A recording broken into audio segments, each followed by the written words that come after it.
Good afternoon, everyone. Welcome back to the channel. Today we are going to go over the Winco Industrial 9500 generator, which is my emergency backup generator for the house.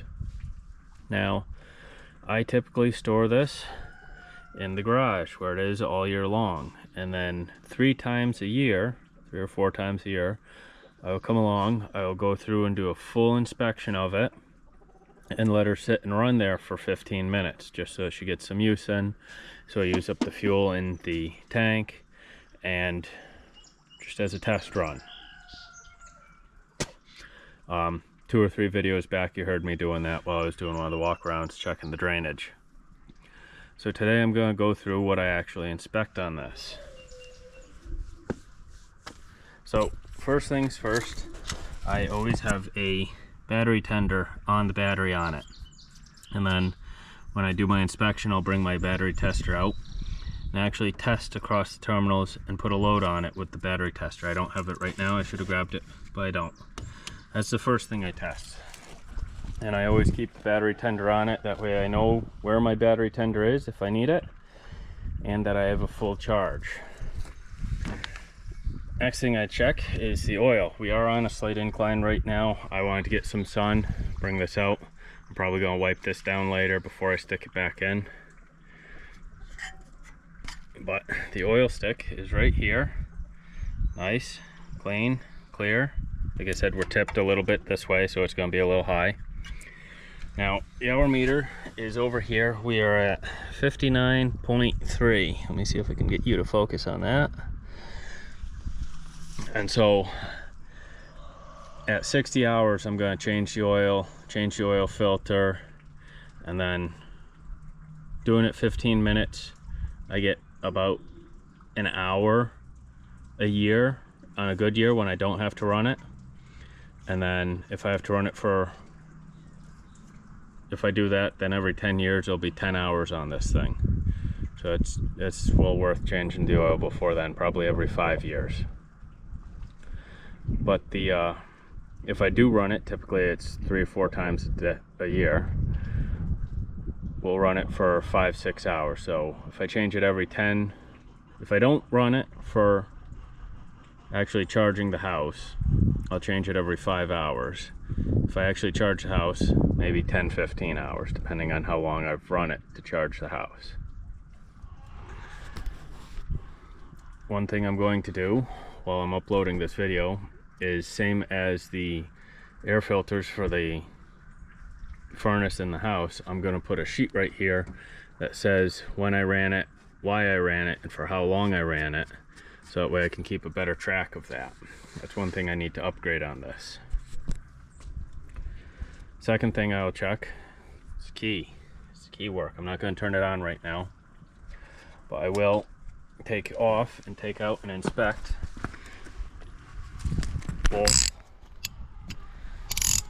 the spark plugs.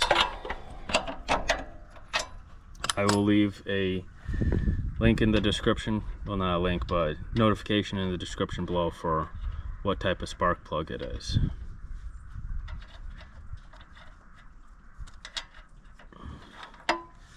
So these are ZG-R5A and GK-R style. All I'm going to do is just inspect it, make sure it looks good. If it's dirty, since I don't use it this much, I'm going to spray this out with WD-40 first. Then I'll go to carb cleaner, and I try not to use too much because it will dry these out a little bit. So mostly it's just WD-40, and then let it run for 15 minutes. That helps keep them alive. So I'll leave that in a link in the description below. And just a heads up for me, who is doing this in a few years, it's a 13/16 socket. Come on. There we go. I always try, same as with all my other small engines, I always try to have spare spark plugs, spare air filter, and spare oil filter on hand, because 9 times out of 10, if there's something wrong, you just do one of these full inspections on it. That's the issue. And then we have the same on the other side. I'm not going to take that out because I just showed you how to do it.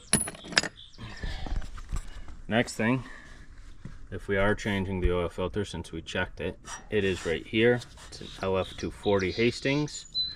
Like I said, I'll change that when I change the oil, probably later this summer, next time. Then we'll come over here, we'll inspect our air intake, make sure that's clean, inspect our air filter. I'm going to wait until this is actually dirty before changing it. I do have spare on the shelf in case I need it.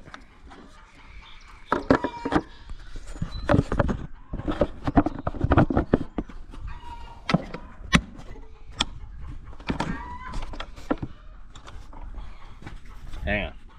Sometimes it's easier said than done to put this back on. You gotta have it lined up just right.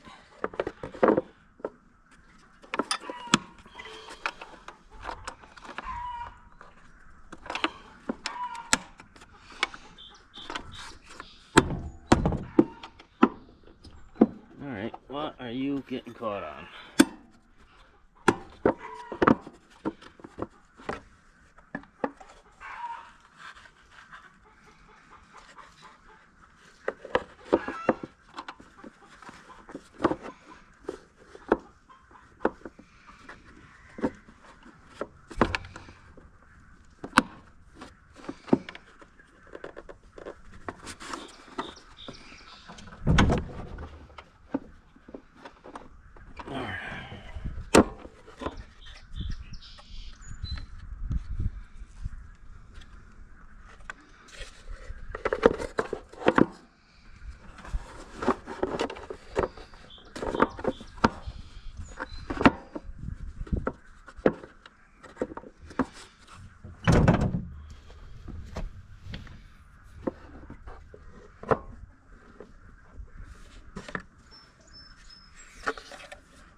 One of these days I'll get that right on the first time.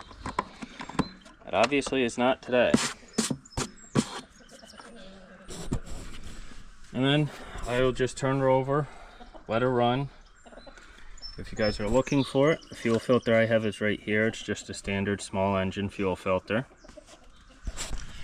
And then for the gas in the tank, I always add a little Startron to it, and I will change the fuel out in the tank once a year. That way I know it's good fuel in the tank. And I'll typically do that in my fall run. I'll just siphon the tank into a fuel can, fresh fuel and Startron in here, and let her run for 15 minutes. That way I know that she is set and ready. I don't want to fight this thing when I need electricity and it's an emergency. And that's all I really do.